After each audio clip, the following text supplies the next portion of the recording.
لو جی آ گیا فیصلہ جدھر تمہیں انتظار سی نا، فیصلہ آ گیا۔ ایسے فیصلے آئیں گے نا تو لوگوں کی عدالتوں پہ ایسے ہی اعتبار اٹھے گا، ایسے ہی اعتبار اٹھے گا لوگوں کی عدالتوں پہ۔ یقین کرو اتنی مایوسی ہوئی ہے، کبھی ایسے نہیں ہوا، کبھی ایسے نہیں ہوا، کبھی کہ عدالت بار بار کسی کو کہے یہ پروٹیکٹیو بیل ہے، یہ تمہاری، یہ تمہیں گرفتاری سے منع کر رہے ہیں، یہ وہ سیشن جج ہے، اور یہ عدالتیں بند کر دیں، پھر بند کر دیں یہ عدالتیں۔ ایسے نہیں عمران ڈوز ججوں کو عمران ڈوز کہا جاتا، یہ کوئی ریلیف بنتا تھا عمران خان کا؟ آج میں نے سوچا ہوا تھا کہ یہ ریلیف کبھی بھی جو جسٹس عامر فاروق صاحب ہیں وہ عمران خان کو یہ والا نہیں دیں گے۔ کل وہ ریلی کی قیادت کر رہا ہے، وہ تقریریں کر رہا ہے، وہ منحوس 3 دن پہلے وہ عدالتوں میں پیش ہو کے گیا، 3 میں پیش ہوا ہے، اس میں نہیں گیا۔ آج اس عدالت کے فیصلے کو انہوں نے معطل کر دیے۔ کیوں بھائی؟ یہ تماشے لگے رہے تاکہ عدالتوں کو اب تک اگر انصاف، صحیح انصاف ملتا نا عمران خان کو، تحریک انصاف والا انصاف نہیں، صحیح انصاف ملتا تو یہ جیل کے اندر چکی پیس رہا ہوتا۔ لیکن کوئی پرواہ ہی نہیں ہے کسی کو، کبھی اس کو سپریم کورٹ سے کو مل جاتے ہیں، کوئی فیصلہ اس کے خلاف سپریم کورٹ یا ہائی کورٹ سے آیا ہو مجھے بتائیں، کوئی ایک فیصلہ بھی۔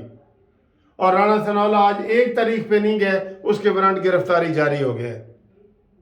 مریم نواز کو شوکاز نوٹس جاری ہو گیا ہے، سکھر میں ان کو بلا لیا گیا ہے، 200 پیشیوں پہ نواز شریف گیا ہے۔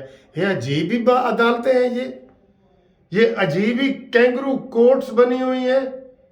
آپ یقین کریں میں اس وقت بہت مایوس ہوا ہوں، یہ عمران خان کا جو آرڈر آج چیلنج کیا گیا ہے، اسی کیس میں 1 ہفتے کی پروٹیکٹیو بیل عمران خان کو لاہور ہائی کورٹ سے ملی تھی۔ آپ بتائیں پروٹیکٹیو بیل بار بار مل سکتی ہے؟ آج پھر انہوں نے 13 مارچ تک عمران خان کو آزادی دے دی ہے کہ تم گالیاں نکالو، جتنی گالیاں نکال سکتے ہو نکالو، تمہیں کھلی اجازت ہے۔ یار بہت افسوس ہوا ہے آج کے اس فیصلے کے، اسلام آباد ہائی کورٹ نے جو وارنٹ معطل کیے ہیں۔ میں یہ چاہتا ہوں کہ یہ جو ظفر اقبال ہے نا چیف سیشن جج، اس کو آج استعفیٰ دے دینا چاہیے کہ ان کی کوئی اہمیت نہیں ہے۔ کس قانون کے تحت یہ اس کے معطل کیے گئے ہیں بھائی؟ کوئی عمران بیمار ہے، کوئی حج پہ گیا ہوا ہے، کوئی عمرے پہ گیا ہوا ہے، کوئی بے ہوش ہے، کیا ہے؟ یہ سمجھتے ہی نہیں ہے بالکل۔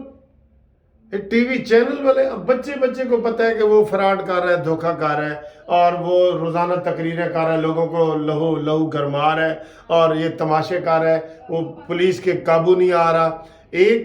جب ضمانت ہوتی ہے نا، جب کوئی ضمانت میں تعاون نہیں ہوتا، اسی وقت ضمانت خارج ہو جاتی ہے، اور پھر اس کو دوبارہ ضمانت نہیں ملتی کہ یہ پروفیشنل ہے، یہ عادی مجرم ہے، یہ اوفینڈر ہے۔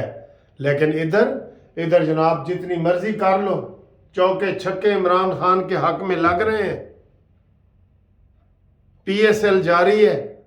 تو یہ افسوس ہے، یقین کرو افسوس ہے مجھے، یہ افسوس ہے اس جج کے اوپر بھی مجھے۔ یہ جو آ رہا ہے دیکھیں، عمران خان کے وارنٹ گرفتاری منسوخی کے لیے رجوع کیا تھا، ماشاءاللہ عمران خان 13 مارچ کو پیش نہ ہوئے تو قانون کے مطابق کارروائی عمل میں لائی جائے گی۔ ڈسٹرکٹ اینڈ کورٹ اسلام آباد توشہ خانہ کیس، یہ دیکھ رہے ہیں، ایڈیشنل سیشن جج نے عمران خان کو 13 مارچ کو پیش ہونے کا حکم دیا تھا۔ افسوس ہو رہا ہے، اتنا افسوس ہو رہا ہے کہ اور غصہ بھی آ رہا ہے۔ تو میں اس وقت لمبی ویڈیو نہیں بنا سکتا کیونکہ میں نے پھر ان کو کسی نہ کسی کو سنا دینی ہے، مجھے اتنا غصہ آ رہا ہے کہ یہ کوئی تماشا ہے، تماشا ہوتا ہے شب و روز تماشا میرے آگے، بازیچہ اطفال ہے دنیا میرے آگے۔ یہ ڈرامہ ہے، آپ دیکھ لینا اس کے اوپر کیا ہوگا۔ سب فیصلے عمران خان کے حق میں جا رہے ہیں، کوئی الیکشن کی ضرورت نہیں ہے، کوئی الیکشن کی ضرورت نہیں ہے۔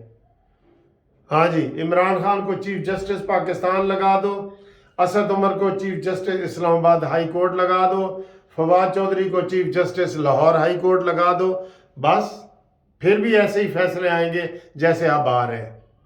یہ حال ہے اس کا، بس۔